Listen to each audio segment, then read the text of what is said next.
Welcome to the Resource Podcast, where we take a slightly sassy, fully feminist approach to creating healthy relationships and a joyful life. I'm your host, Tatiana Thompson, and I'm a licensed professional counselor practicing in both Arizona and Minnesota. I specialize in applying clinically proven techniques like EMDR, parts work, and neural reprogramming to help you see real, lasting change in your everyday life. Just remember, I am a licensed therapist, but I'm not your therapist. This show is for informational purposes only, and it's not a replacement for seeking personal mental health or medical advice. So join me now as we explore simple strategies for breaking toxic relationship patterns and applying simple mental health tools to your daily life. Learn how to take the small steps today that will guide you to your best life tomorrow.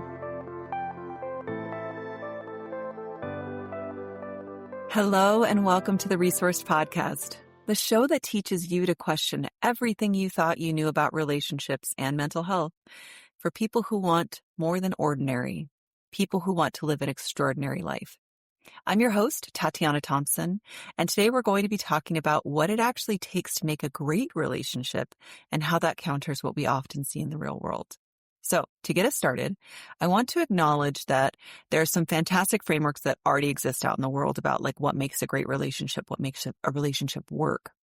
And my favorite place to go for that is, of course, the Gottman Institute with Doctors Julie and John Gottman. They have two primary frameworks that most of us know about, or at least in the therapy biz, right? There are the 7 principles for making a marriage work. And then there are the 4 horsemen of the apocalypse. So obviously one is about how it works versus the apocalypse one is about what, if they see this in a relationship, the relationship is probably doomed if it does not get adjusted for. So the thing I want to talk about with like what makes a marriage work is that they have these wonderful principles. Like, let me check this out. Like, solve your solvable problems, but let go of the ones that are unsolvable. Turn towards each other instead of away. Let your partner influence you. Those are all necessary for a healthy relationship.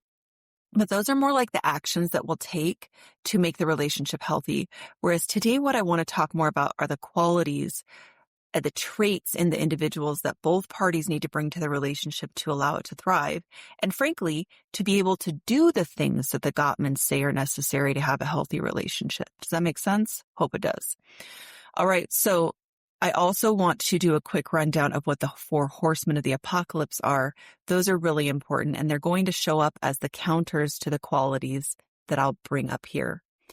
The first one is criticism. It's a rough startup, harsh startup. And that's when you say, why don't you ever do the dishes? You know, stuff like that. The counter to it would be a gentle startup. Like, hey, honey, you said you were going to do the dishes and you didn't. Can we talk about this? The next one is defensiveness. So the response would be, well, you didn't clean up the bedroom like you said you were going to. What the hell do you expect from me? Whereas the counter to that, the positive quality would be taking responsibility. You're right. I didn't do the dishes and I agreed to do the dishes. I will make sure that I get them done and I will make sure that I follow through next time I say I will. The next 4 horsemen is contempt. And this is really an issue of looking down at your partner and thinking, I'm above you. I don't even know why I put up with you. That ick feeling that some people can have towards their partner and they talk down to them. And the counter to that, the constructive quality is a culture of appreciation. So I see the best in my partner. I want to see the best in them. And I like to note that and not just pick at them as well, which goes back to that criticism one, right? And the final 4 horsemen is stonewalling, or it's usually a product of emotional flooding. Like, I'm so overwhelmed by this conflict that I literally shut down and I can't talk to you anymore. But it can also be used as a strategy of, I'm going to punish you because I'm upset with you and I don't know how to do anything else, but I'm going to, what would that look like? That would look like, the silent treatment or never getting back to the topic at hand. And they talk about the solution for that is actually learning self-soothing techniques. And again, coming back to the conversation, always coming back for resolution. So those are important to note because they're also going to come up in these qualities, essentially. So let's get started. Let's get down to the principles that I have noted are necessary. They're qualities that people need to bring to a relationship for it to thrive. And I'm not talking, again, mediocre relationships. I'm talking about relationships that are beautiful and exciting and can get through also the hard times. So for this first quality, we want to look and reference back to the last episode where we discussed the core principles of my practice and this podcast. The first two principles are that we have to start feeling our emotions, right? Super important. We need to understand emotional regulation and learn how to metabolize our own emotions, or else we put that job on other people, or we behave in ways that are not in line with our values. The other principle is that we have to take responsibility and heal our trauma. We need to transmute our trauma. Also, if we don't do that, we put that on other people or we act out. So what this new quality is we need to be able to emotionally regulate ourselves. And that looks like I can feel my emotions and I can use them to guide good decision making. I know how to manage my trauma. The opposite of this is I depend on the other person to soothe me, to make everything okay, to act a certain way or be a certain way for me to be okay. P.S. That's a form of codependency where I try to get what my need met through you and hope that if I change you and I give you what you need, you'll give me what I need. How about I learn how to meet those needs on my own? If you love what you're hearing and you're ready to take your life to the next level, consider working with me one-on-one. I can see clients located in Arizona, Minnesota, and Ohio. Imagine where you could be 1 year from now if you start your healing journey today. Okay, so the inverse of that is, again, under this header of being able to emotionally regulate myself. Maybe I don't depend on you to soothe me, but instead I shut down. So that goes back to that Gottman thing of stonewalling, right? I become so overwhelmed by this that I'm flooded and I shut down. So there's no regulation happening from you or me. In a healthy relationship, both parties understand how to identify their vulnerable emotions, feel those emotions, process any triggers that come up from the past as well, because I promise you they're there. And then you can come together and address any boundaries that need to be shifted. So let me give you a quick example of what that might look like. Let's say one of you is really upset because you went to a party this weekend and your partner drank too much and got really sloppy and weird, and it was super uncomfortable. So first, you need to identify, hey, what was the problem behavior, right? But I'm going to go sit and feel the embarrassment I felt from that, the helplessness I felt from that, maybe some anger, some grief. And then I'm going to dig a little bit deeper and I'm going to recognize, oh, maybe I have some trauma around this too. You might not, but oftentimes if something's triggering for you, there will be trauma attached to it. So maybe you had a parent who overdrank or got out of control at times. So you need to work with that trauma. Now, that can look a lot of different ways. You might work with your therapist on it. You might have ways of talking with your parts. You might have a great system where you can do a meditation on it. Fantastic. And then once you sort that out, you're going to decide for yourself, is there a boundary I need to set with my partner? And if there is, I'm going to come forward to my partner and say, hey, that made me feel these ways. I really don't think I'm okay with this type of behavior. And in the future, let's address this in a different way. Can we agree that we won't overdrink this way? Or maybe this is a bigger issue. Maybe your partner is starting to drink too much in general, and this is a conversation that needs to be had, but not in that critical startup way. It is a gentle, vulnerable, I'm feeling hurt, embarrassed, helpless because of this. And now I need to discuss this with you, and we need to come up with a different plan moving forward. So I hope that makes sense. All right. So that's quality number 1, being able to emotionally regulate ourselves and deal with our trauma. Okay. So the second quality that we both need to have in the relationship for it to thrive is a growth mindset. I know we hear about this all the time, and it's going to dovetail really nicely into the next quality, which is PS, accountability. But growth mindset is the idea that I want to continue becoming a better person. That means let's go back to the Gottmans. I will take my partner's influence. Not only am I always looking for ways to grow and be a better person and catch my blind spots, I'm open to them from my partner as well. So when my partner says, hey, you're doing something weird, why are you doing this? Or it's bothering me, I don't immediately shut down and get defensive. Four Horsemen behavior, right? I can hear them. The opposite of a growth mindset is a fixed mindset. Okay, it's kind of like dating the high school quarterback, right? Like he peaked in high school. You don't want that person because he's just going to be living those days out for the rest of his life. You want somebody who's continuing to grow and isn't fixed on, well, I hit a great point and I can stay there. No, we all need to be growing. And I promise you that high school quarterback is probably drinking his sadness away because he's not growing anymore. All right. So the next quality is accountability. I think if you told me I had to pick one quality that is necessary for a healthy relationship, I would probably say accountability every time.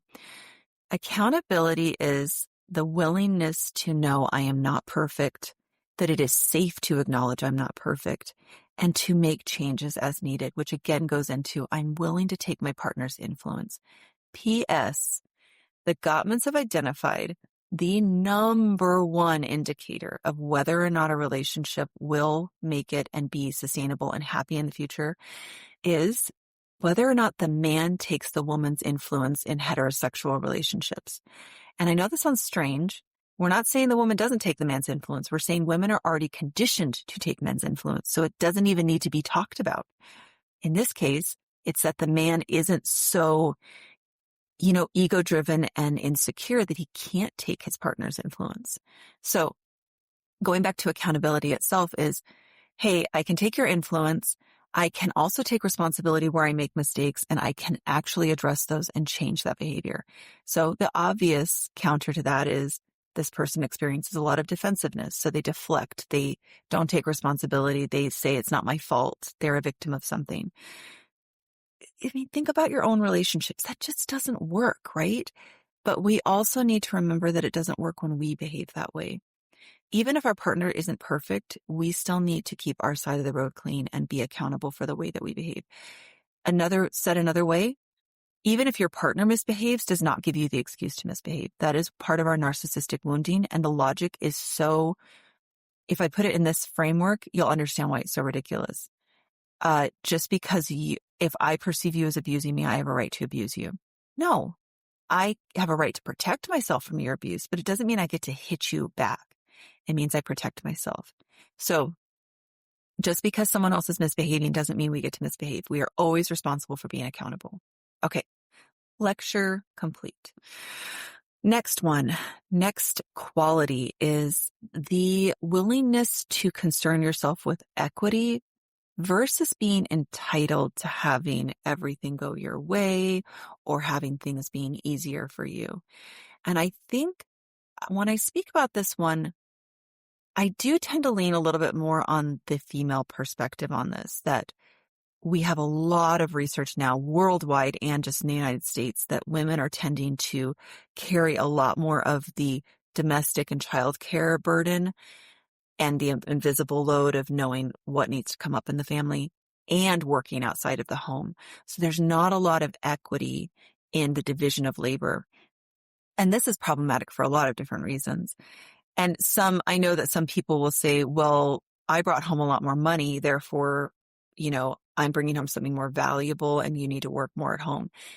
I'm sorry, that math isn't mathing. It's not going to pan out. Why would you want your partner to work 10 hours a day while you're only working 8? Why would you think that that's okay, even if you brought home more money?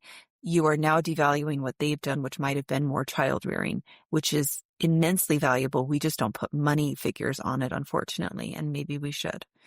So we need both partners wanting to make sure that the division of labor is generally fair and equal. And if it's not, we've got somebody who's struggling with entitlement, and that's not going to be, it's going to breed resentment, right? The person who's overworking and overfunctioning will never feel cared for and will resent the other person in the long run. All right, we're on to the next. The next is this quality is being trustworthy. Duh, right? We need that in a relationship. But I don't just mean I can be trusted not to cheat on you. I mean, I can be trusted to do what I say I'm going to do. I am a person of my word. So the counter to this is unreliability. This is a person that I can't count on to follow through when they say they're going to take the trash out. Stupid, I know, but it matters. It adds up when that responsibility always lands on one person. So this is trustworthiness. I can count on you to do what you say you're going to do, and you can count on me to do what I say I'm going to do. Next, we've got positive regard. So this is, again, going back to like the Gottman thing. I have a culture of appreciation. I genuinely and generally see the best in my partner and believe that they are a good person and want to lean towards that instead of criticizing them and trying to nitpick and see the worst in them. Now, I'm not saying that it's unreasonable to get to a point where you're resentful and nitpicking, but that's because some of these other qualities have been missing and you need to look at the bigger picture of the relationship. But if your partner is meeting these other qualities and they're not perfect, which they're not going to be, you generally can go, okay, that's what my partner does. They leave cabinets and cupboards open and it's really not the end of the world. It annoys me, but I'm not going to focus on it because I'm going to focus on all the other wonderful things that they bring to the relationship. So the opposite of this would be what the Gottman speak about in the Four Horsemen is contempt or criticism. It's that nitpicking thing and just this, I look down at you and I'm more focused on what's going wrong than what's going right. That is not sustainable in a relationship. All right. Next one, we've got the quality of consideration versus selfishness. So this is knowing that my partner cares about how I feel. I do think there are a lot of people struggling with this. And I do think that right now there may be an issue where women feel like that's not being considered well enough. I need to know that you care how I feel and that I feel safe and that I'm heard in a situation. Both of us do, right? Both of us in a relationship, again, if we're dealing with monogamy, need to know that. And if we don't, then the other person is operating from a place of selfishness and we don't feel safe. And let's do another side note. The primary thing that statistically women need to experience in a relationship to report that they feel satisfied and that they are happy in the relationship is that they feel safe and secure. They feel heard. They feel like their partner is listening to them and will respond. Goes back to take my influence, care about my feelings, not just my emotions, but like what I need in life, that you will listen and care. That is so important. Inversely, actually, men tend to report that they need to feel admired and appreciated. And let's think about this. If your partner is helping you feel safe and secure, it will be no problem to respect and admire and really appreciate this person. And it goes back to that positive regard, a culture of appreciation. Okay, we're going to get into the final one now. The final quality that I see as absolutely necessary for two people to have to make a relationship thrive is this sense of loyalty and commitment to the relationship. And that kind of comes in contrast to like being fickle or vacillating on the relationship or being moody about it. Like if we're in a fight, I need to know that even though we're upset with each other, we're both committed to making the relationship work. And yeah, I realize in the end, maybe the relationship won't work, but we are both committing to do whatever we can to heal this problem and get the relationship back on track. This is the opposite would be the partner who regularly gets frustrated during an argument and says, that's it, get out of here. I'm done with you. This is over. I can't do this anymore. Those comments have no place in an argument. And I know that I've said those comments in arguments and had to heal that pattern in myself. So this is about saying, even though we're hurting right now, and maybe we even need a little bit of space, I love you. We're going to be okay. We're going to figure out a solution. I'm committed to working through this with you. That is so important. And it creates such an environment of safety so that you guys can go through really difficult things together, but know that you're going to come back together again. At the end of the day with all of these, what they all are saying is that my partner is able to put my needs and the relationship's needs above their ego. And I need to make sure I can do the same thing. So let me just run down the list again really quickly so we've got all of them together. So the first quality that we need to have in a healthy relationship is that both parties have the ability to manage their own triggers and emotionally regulate themselves. The opposite of that would be emotional irregularity. They cannot handle themselves and then putting it on each other or emotionally shutting down completely. The second one is having a growth mindset versus a fixed mindset. The third one is accountability versus defensiveness. The fourth one is equity versus entitlement. The fifth is trustworthiness versus unreliability. The next is having positive regard and care for this person, seeing their best versus critical and contemptuous. The next is consideration versus selfishness. And finally, we have loyalty versus fickleness. I hope these resonate for you and how you can imagine implementing them in your own relationship. How can you bring those to your relationships, right? By the way, this applies to romantic and platonic relationships alike. Right now, we are primarily talking romantic, of course, but how can you bring these to your relationships as well? P.S. Accountability is the hardest one, but it's awesome. And how can you start to expect this from someone else in the relationship? On that note, if you're manifesting a partner right now, I want you to add these qualities to that list of your manifestation list, because all of the joy that you want to feel in a relationship is going to come from both you and your partner being able to master these skills. Okay, that's all for now. Until next time, I want you to continue questioning what you've been doing and what you know in relationships. And remember, stop chasing, start choosing.